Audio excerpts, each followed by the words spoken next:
Oke, baik ya. Jadi saya lanjutkan tentang pembahasan untuk spray dryer. Jadi dalam spray dryer ini ada beberapa sistem ya yang terkait dengan peralatan yang ada di dalam spray dryer. Di situ yang pertama adalah sistem pemasokan udara pengeringnya dan juga sistem pemanasannya ya. Jadi udara pengeringnya kan ini dihasilkan atau didapatkan dari udara ambien ya, udara ambien atau udara di sekitar, yang mana nanti udara tersebut akan disedot atau ditarik gitu ya dengan menggunakan blower atau fan masuk ke dalam sistem pemanas. Nah, di dalam sistem pemanas itu nanti bisa ada coil atau mungkin juga steam ya yang digunakan untuk memanaskan udara tersebut. Sehingga nanti yang dihasilkan adalah udara panas. Kemudian udara panas tersebut akan dimasukkan ke dalam drying chamber atau spray dryernya gitu ya. Kemudian selain sistem pemasok atau supply udara pengering, di dalam spray dryer juga ada sistem atomisasi. Sistem atomisasi ini bertujuan untuk menghasilkan butiran-butiran kecil ya.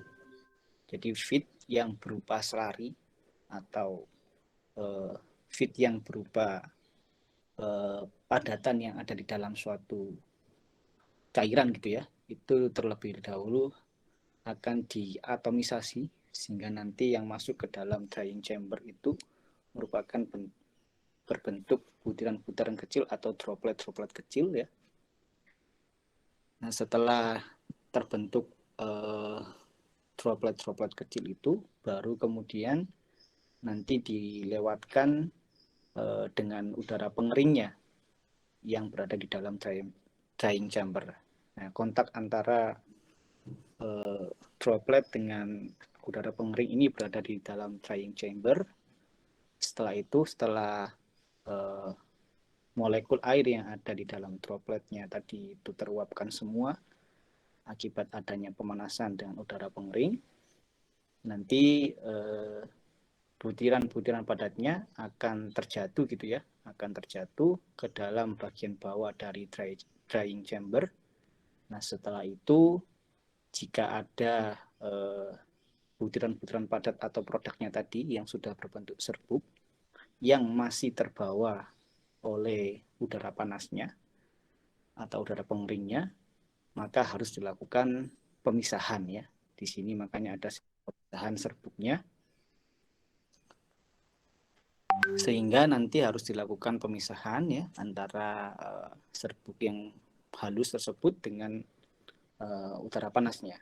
Biasanya pemisahan serbuk ini itu dilakukan dengan ini ya, gravity separator seperti siklon ya, atau juga dengan filter separator ya. Kemudian ada juga terkait dengan tahapan ya, jumlah tahapannya. Di dalam sistem spray dryer bisa dilakukan satu tahapan ya pengeringannya, bisa juga dilakukan dengan dua tahapan ya. Jadi ada yang single stage, ada yang two stage. Nah, ini terkait dengan kualitas produk yang dihasilkan ya. Tentunya kalau tahapannya diperbanyak ya, maka kualitas produk yang dihasilkan juga harusnya akan lebih baik. Selanjutnya tadi terkait dengan udara panas atau udara pengering yang digunakan, itu tadi kan berasal dari udara lingkungan gitu ya, sehingga kita harus tahu suhu dari udara masuk awal ya, yang nantinya akan diumpankan atau dialirkan ke dalam pemanas.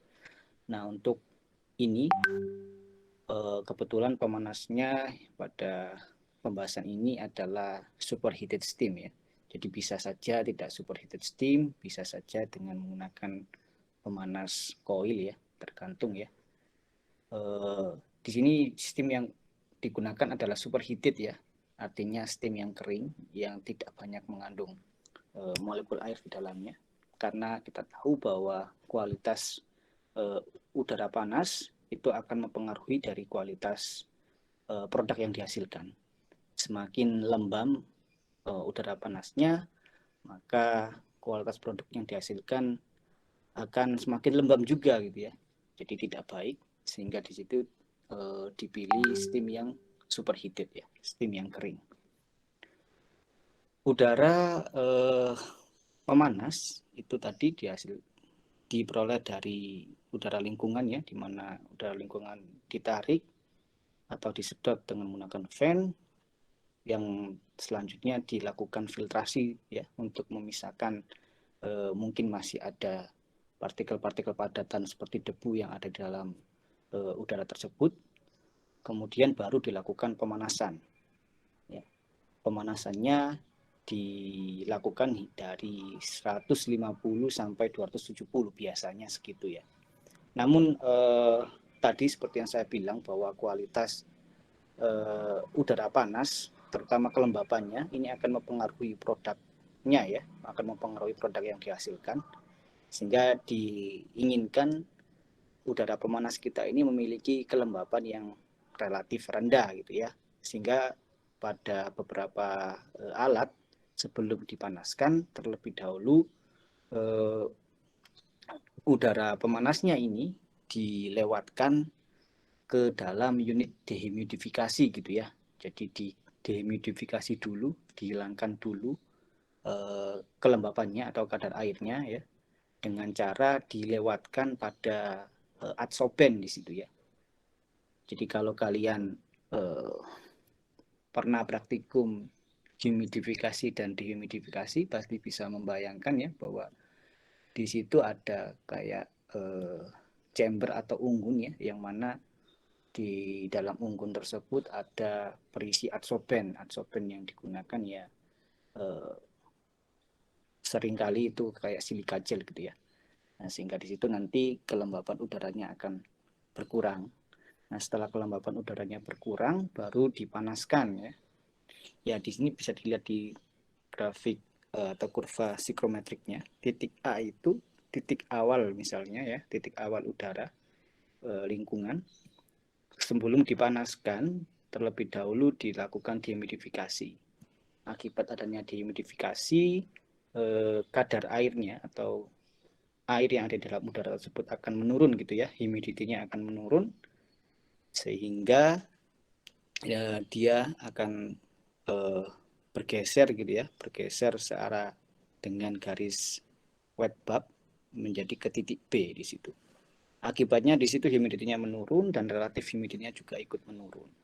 Setelah itu baru dipanaskan dari titik B ke titik C ya. Titik C ya antara tadi ya 150 sampai 270 derajat Celcius. Kemudian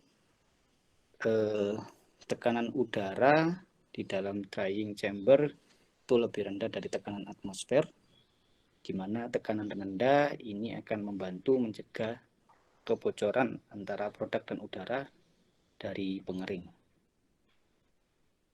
Selanjutnya ada sistem atomisasi. Pada sistem atomisasi ini ya fungsinya tadi ya untuk menghasilkan droplet-droplet dari feed yang ukurannya kecil ya. Nah, ukuran kecil ini dimaksudkan supaya luas proses perpindahan masanya itu dan juga proses perpindahan panasnya itu lebih efektif gitu ya. Jadi semakin besar luas permukaan droplet dengan udara pengeringnya, maka proses perpindahan massa dan juga atau laju perpindahan massa dan laju perpindahan panasnya akan makin optimum gitu kan ya. Nah, sehingga di sini dimaksudkan kita pengen punya punya ukuran yang makin kecil gitu ya, supaya luas permukaannya makin besar. Pada satu satuan volume udara ya, 1 meter kubik udara itu setara dengan 2 triliun droplet ya, droplet dengan ukuran diameter yang seragam. Jadi dengan menggunakan sistem atomisasi tadi itu kita bisa menghasilkan sekitar 2 kali 10 pangkat 12 atau 2 triliun droplet dalam 1 meter kubik udara dengan diameter yang cukup kecil ya, 100 mikrometer. Kemudian sifat serbuk dan efisiensi penggumpalan serbuk tergantung pada atomizer ya. Jadi pada sistem atomizer ini, kalau sistem atomizernya misal gagal gitu ya, tentunya nanti akan dihasilkan droplet yang ukurannya nggak lagi kecil ya, tapi agak besar-besar gitu. Akibatnya ya berimbas pada proses perpindahan massa dan panasnya ya. Sehingga di sini sistem otomasi ini akan mempengaruhi efisiensinya juga gitu ya. Kemudian proses atomisasi itu akan berpengaruh pada beberapa hal ya. Salah satu diantaranya ya tadi ukuran droplet akan mempengaruhi proses atomisasi serta juga distribusi ukuran. Jadi walaupun sudah didesain dengan ukuran tertentu gitu ya pada atomizernya, tapi kenyataannya kan nggak seragam benar ya, nggak benar-benar seragam, pasti ada yang berbeda sehingga distribusi ukurannya ini juga akan berpengaruh ya, pasti ada yang lebih besar atau mungkin lebih ya. Kemudian trajektori dan juga kecepatan, kualitas produk tentunya ini akan berpengaruh pada proses atomisasi, terus desain drying chamber dan kebutuhan energi untuk membentuk droplet. Nah, ini adalah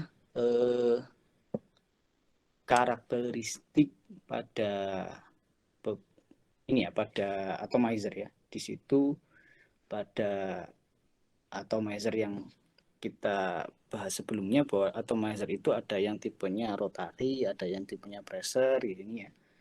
Nah, kalau dilihat dari desainnya di situ atomizer yang tipe rotary itu dia dapat berputar gitu kan.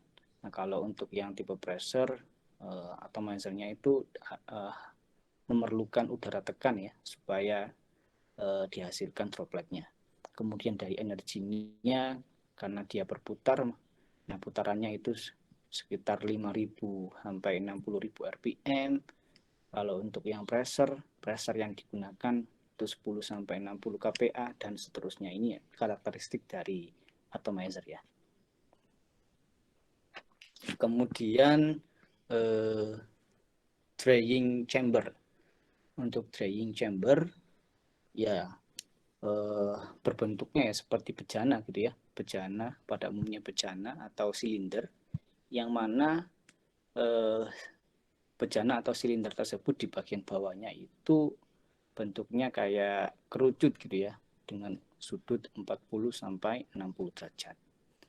Desain drying chamber ini akan ditentukan oleh beberapa hal, yaitu jenis atomizernya, trajektori butiran, sifat bahannya, kapasitas pengeringannya, kemudian mode pengeringannya, apakah itu counter current atau co-current, kemudian jenis aliran antara bahan dan udaranya, ya tadi co-current atau counter current, kemudian mode pengeringannya, apakah dia single state atau multi stage gitu ya. Kemudian untuk memfasilitasi pengambilan serbuk dan meminimalkan deposisi pada dinding, bejana pengering dilengkapi dengan sistem penyapu mekanik.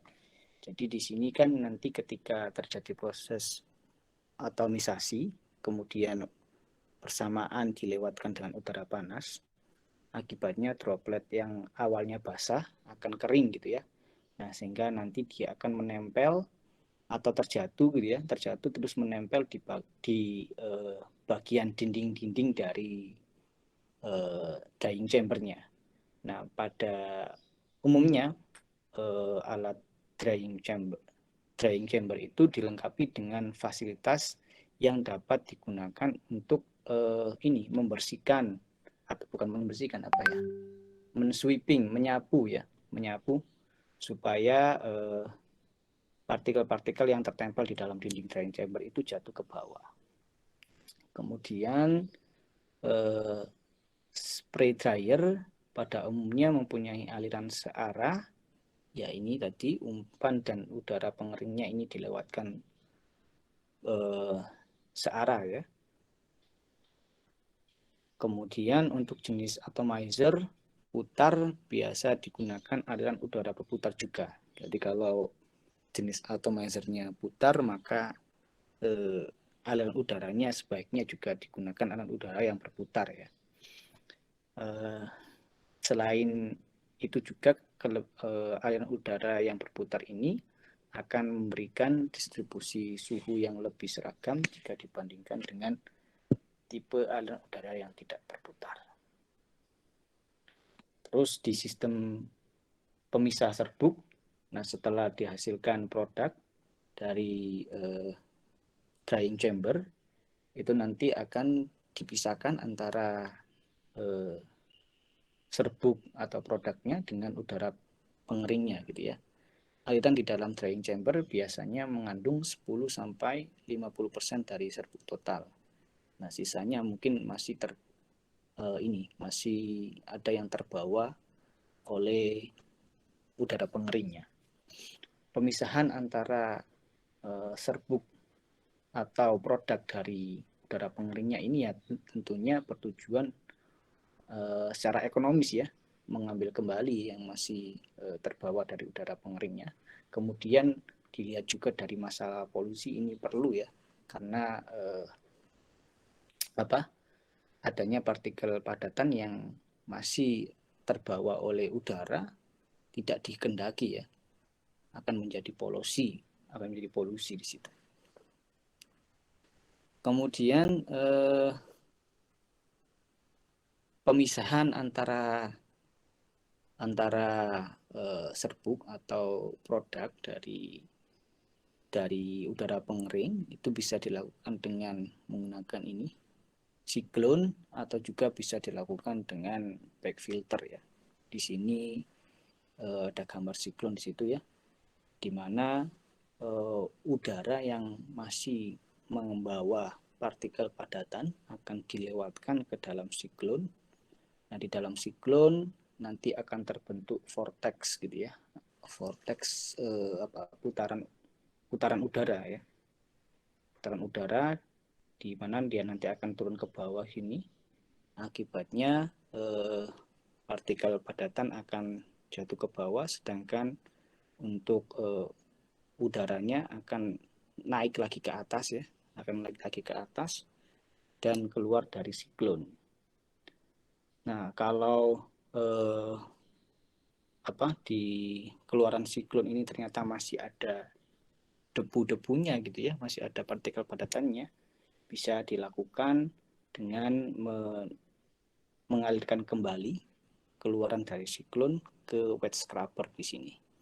Pada wet scrubber ini debu dan udara akan dilewatkan ke dalam chamber dari bagian bawah, di mana di bagian atas itu chambernya akan dispraykan dengan air ya, sehingga nanti udara yang ada debunya tadi itu akan berkontak dengan air, sehingga debunya akan basah gitu kan ya, dan mengendap di bawah ini bersama dengan air ya. Sedangkan untuk udaranya sendiri akan tetap keluar ke atas dari wet scrubber. Baru bisa baru bisa dibuang ke lingkungan. Kemudian ini mode pengeringan dari spray dryer. Tadi ada yang single state, ada yang multi state ya. Untuk yang single state ini feed feednya akan diumpankan ke dalam spray dryer yang terlebih dahulu melewati atomizer untuk menghasilkan droplet-droplet kecil. Kemudian seiring dengan itu udara panas juga diumpankan masuk ke dalam spray dryer ya. sehingga nanti terjadi kontak langsung antara feed droplet dengan udara panas. Akibatnya air yang ada di dalam droplet akan teruapkan dan terbawa oleh udara panas, sehingga di sini dropletnya hanya butiran yang kering itu nanti akan jatuh ke bawah menjadi primary product.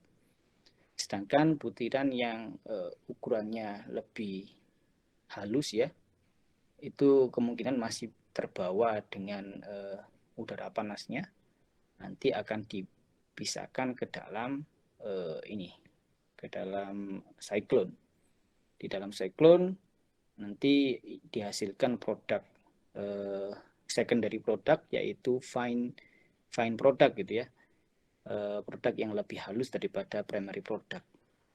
Kemudian keluaran dari siklon yang mungkin masih ada partikel yang sangat kecil di situ, partikel padatan yang sangat kecil, akan dilewatkan ke dalam scrubber. Dari scrubber ini partikel padatannya akan terbasahi oleh air dan mengendap di sini, sedangkan udaranya akan keluar sudah dalam kondisi bersih, bebas dari partikel padatan. Nah, itu untuk single stage. Kemudian kalau untuk yang multi stage, di sini ada 2 stage ya. Itu terlihat bedanya pada yang single stage ini tidak ada aliran balik ya. Kalau yang di 2 stage ini ada aliran balik atau aliran recycle ya, di mana hasil dari cyclone atau secondary produk ini akan diumpankan lagi menjadi feed yang nantinya akan masuk ke dalam spray dryer lagi gitu ya. Jadi di sini mungkin saja kalau yang single state tadi kan kita dapatkan 2 produk ya. Produk yang pertama ini ukurannya lebih kasar, sedangkan kalau untuk yang secondary produknya ukurannya lebih halus. Nah, kalau di two state ini kita nggak mau hal seperti itu, jadi maunya ya pengennya produknya itu seragam, benar-benar ukurannya sesuai dengan yang didesainkan berapa tadi. Misal di sini primary produknya itu ya sudah ditentukan ya sesuai dengan atomizer yang atomizernya gitu ya. Nah, sehingga di sini secondary product yang ukurannya lebih kecil ini harus diumpankan lagi supaya benar-benar yang didapatkan hanya produk yang sesuai desain gitu ya. Nah, itu bedanya antara single state dengan yang two stage. Pada single state tidak ada aliran recycle, sedangkan pada two stage ada aliran recycle, sehingga nanti produk yang dihasilkan benar-benar memiliki ukuran partikel yang sesuai dengan desainnya. Gitu. Kemudian kalau diperhatikan juga di sini ada secondary secondary air in dan juga ada internal fluid dissipate. Jadi di sini ada udara masuk lagi, namun dia berada di bagian bawah.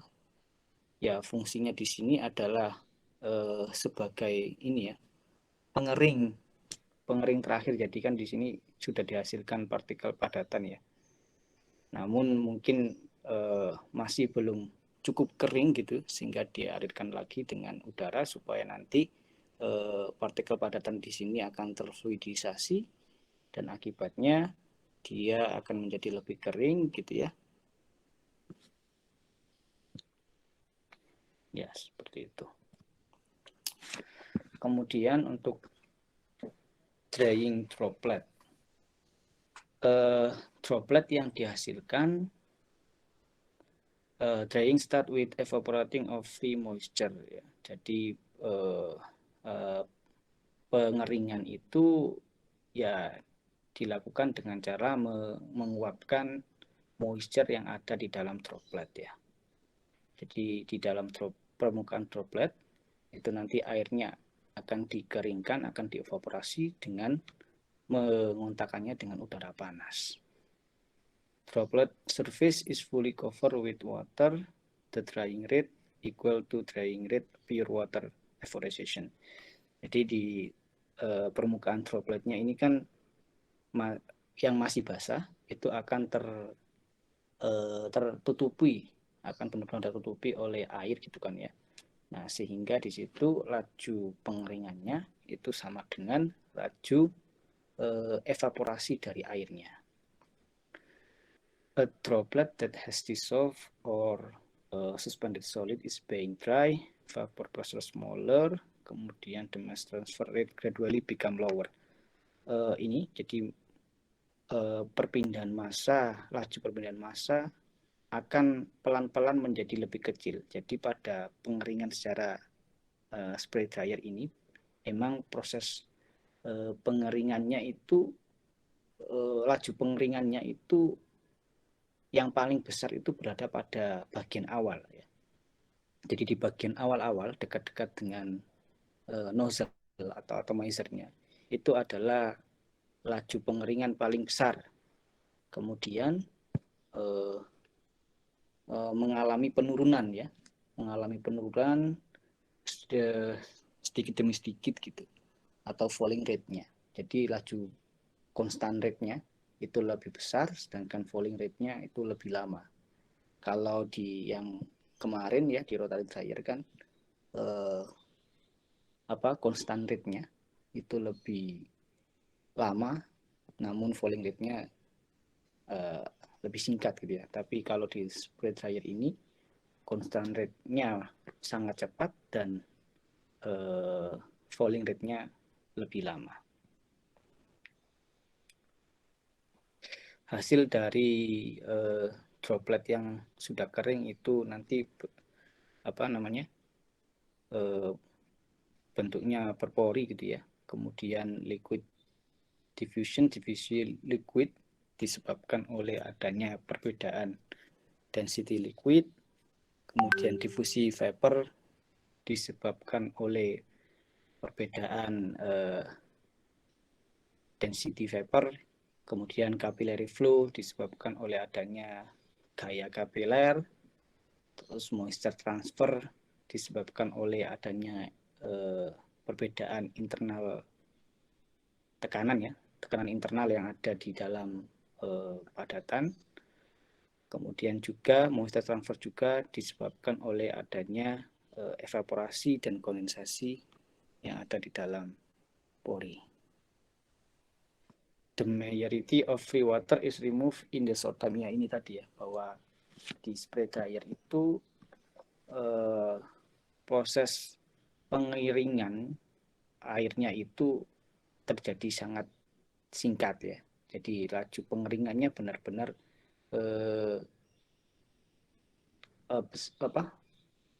besar dan waktunya itu singkat ya. Jadi di awal-awal itu sudah langsung kering gitu kan. Kemudian baru menurun, laju pengeringannya menurun seiring dengan bertambahnya waktu. Spray drying, the maximum water evaporation take place in fraction of second and within a short distance for atomizer. Ya ini tadi ya, bahwa maksimum pengeringan airnya itu ya berada pada kurang lebih kecil dari 1 detik ya, bahkan lebih kecil dari 1 detik yang terletak di dekat dari atomizer. Jadi tadi sekali lagi pada penggunaan spring dryer ini laju pengeringan constant rate-nya itu besar dan waktunya sangat singkat. Sedangkan untuk falling rate-nya dia lajunya lebih lambat dan waktunya sangat lama. Nah, ini merupakan profil suhu antara feed dan juga udara panas ya. Jadi di situ ketika feed dan udara panas dilewatkan beriringan, maka terlihat di sini udara panasnya akan mengalami penurunan yang cukup signifikan ya seiring dengan berjalannya waktu. Namun pada setelah beberapa waktu temperaturnya akan melandai gitu ya, akan melandai dan nanti akan berdekatan dengan temperatur dari padatannya. Begitu juga dengan padatannya sih ya. Jadi di awal-awal dia akan lebih panas, ya, akan lebih panas. Peningkatan panasnya ini lebih tinggi gitu ya di awal-awal. Kemudian lama kelamaan peningkatannya akan makin rendah, melandai gitu kan. Nanti perbedaan temperatur antara padatan dan juga udara panasnya seiring dengan berjalan waktu akan mendekati sama gitu ya, tapi tidak sama sih ya, mendekati ya, bukan berdekatan. Kemudian ini neraca massa dan neraca panas dari rotari dari spray dryer ya. Ya, tentunya kita tahu bahwa massa yang masuk nanti akan sama dengan massa yang keluar, begitu pula dengan panasnya, panas yang masuk akan sama dengan panas yang keluar. Nah, di sini nanti kita bisa menghitung ininya, efisiensi pemanasannya seperti apa ya.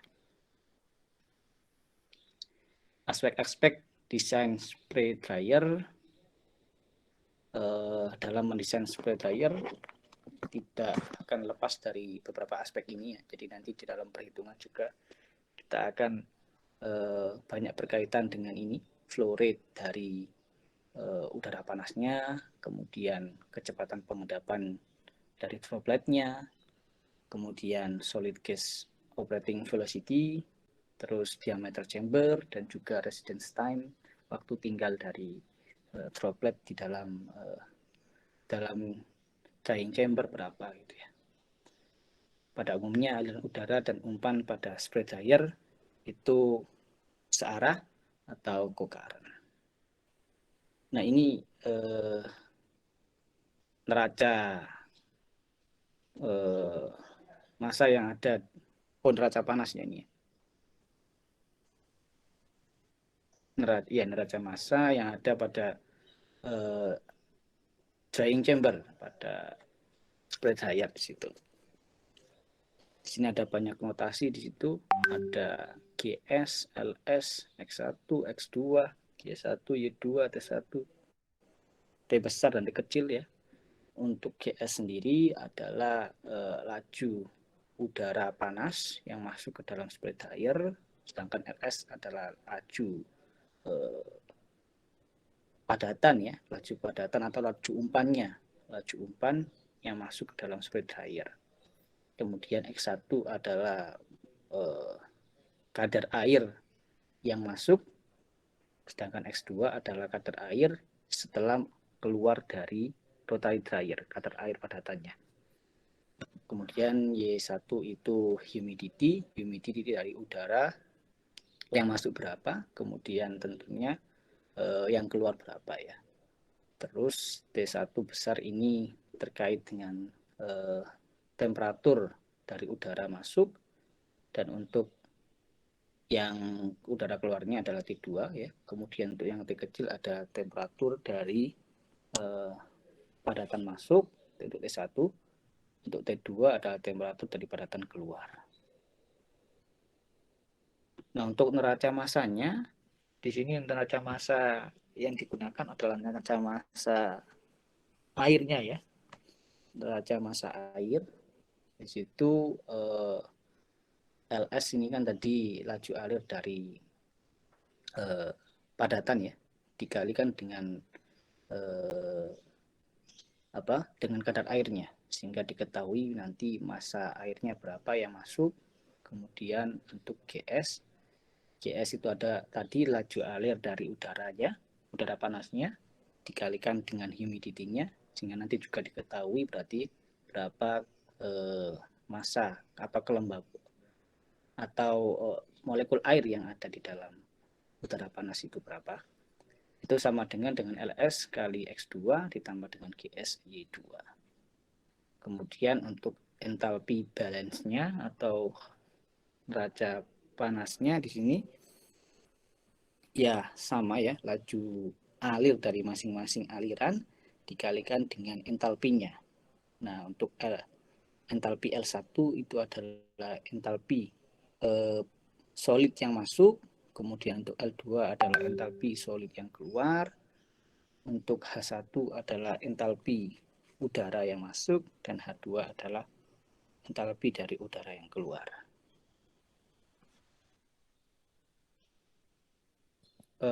Nilai H1, nilai HL1, L2, H1, dan H2 ini dapat dicari dengan persamaan ini ya. Entalpi HL1 sama dengan Cp padatannya ditambah dengan ini fraksi atau kadar air ya, kadar air dikalikan dengan Cp air yang ada di dalam padatan dikali dengan T masuk untuk HL2, Cp padatan ditambah dengan kadar air setelah keluar dari spray dryer ya, dikalikan dengan Cp dari airnya dikali dengan temperatur keluarannya. Begitu pula untuk yang entalpi keluarannya ya, entalpi dari udaranya. Untuk yang H1 ini entalpi udara masuk, ya Cp udara ditambah dengan humidity dikali dengan Cp airnya, Cp udaranya, Cp uap airnya, Cp uap airnya dikali dengan T. T1 ini adalah itu ya, temperatur dari udara masuk ditambah dengan panas laten di sini. Panas laten ya Y1 atau kelembapannya dikali dengan lambdanya. Begitu juga untuk H2. Nah, nilai Cp, nilai CPS, Cp solid, Cp air, Cp uap air, dan Cp udara panas ini bisa dicari gitu ya, bisa dicari nilainya. Ya akan mudah kalau sudah diketahui, namun kalau belum diketahui ya akan menjadi cukup susah untuk dicarinya. Jadi bisa kalau sudah ada kayak gini tinggal masukin saja ya. Kemudian perhitungan kecepatan pengendapan atau settling velocity. Settling velocity ini nanti ada rumusnya. Tekanan di dalam bejana pengering dibuat sedikit vakum untuk mencegah serbuk keluar dari atmosfer. Kemudian kecepatan operasi biasanya diambil 2 kali dari kecepatan pengendapan. Nah, ini untuk rumus dari kecepatan pengendapan atau settling velocity. Di sini rumusnya adalah dp kuadrat dikali rho p dikurang rho f kali gravitasi dibagi dengan 18 mu-nya. dp adalah diameter dari ya, diameter dari dropletnya. Kemudian rho massa jenis butir, rho p adalah massa jenis butiran, kalau rho f adalah massa jenis udara pada suhu rata-rata. Viskositas ini viskositas dari udara pada suhu rata-rata juga. Sedangkan Vs tadi kecepatan pengendapan, gravitasi adalah percepatan gravitasi. Nah, ini rumus untuk mencari kecepatan pengendapan. Namun kalau ada data yang lain yang mungkin sudah tersedia ya bisa digunakan data itu ya. Jadi kalau tidak ada ya bisa menggunakan rumus ini. Cuman di rumus ini itu kita kalau nggak diketahui spesifik diameternya ini secara spesifik nanti mungkin akan terjadi sedikit perbedaan ya karena kita tahu tadi bahwa ukuran diameter yang dihasilkan itu tidak sepenuhnya sama gitu ya, pasti ada distribusi ukurannya, ya ada rentangnya gitu ya. Nah, kalau kayak gini tentunya nanti akan berpengaruh pada nilai kecepatan pengendapannya, karena diameternya tidak sepenuhnya sama, tidak sepenuhnya seragam. Sehingga mungkin kalau ada data yang lain yang tersedia ya bisa dipakai itu ya.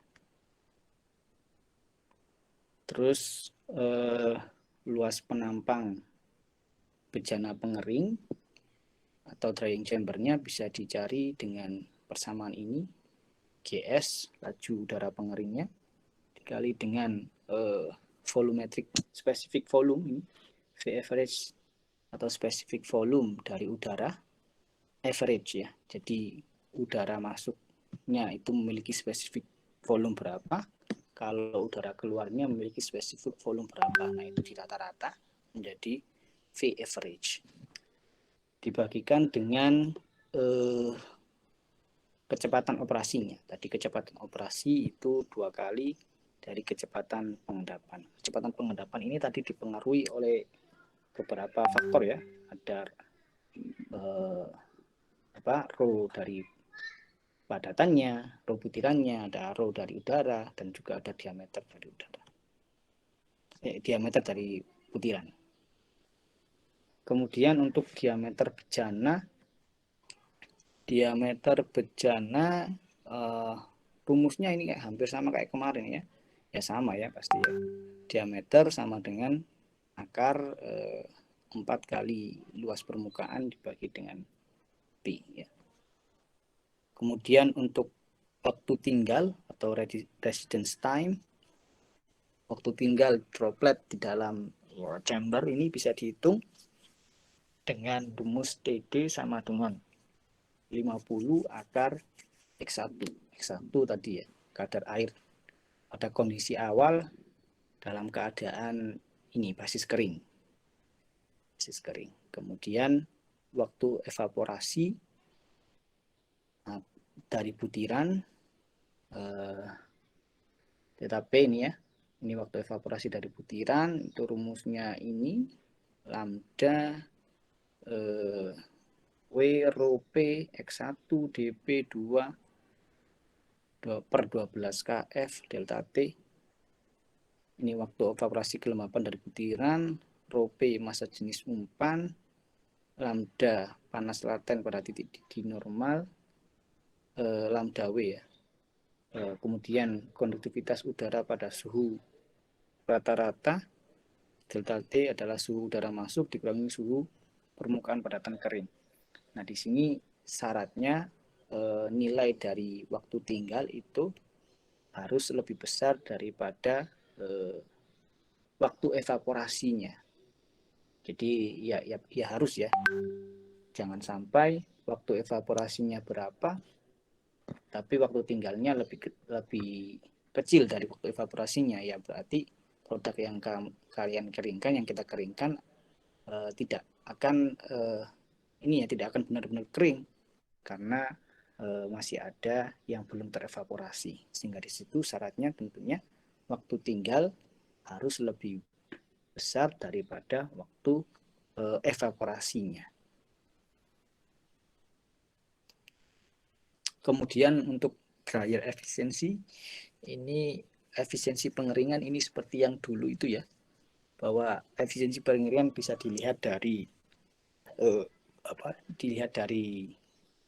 suhu awal dan suhu akhir ya, dibandingkan dengan suhu akhir dengan ambien gitu ya. Ini TB itu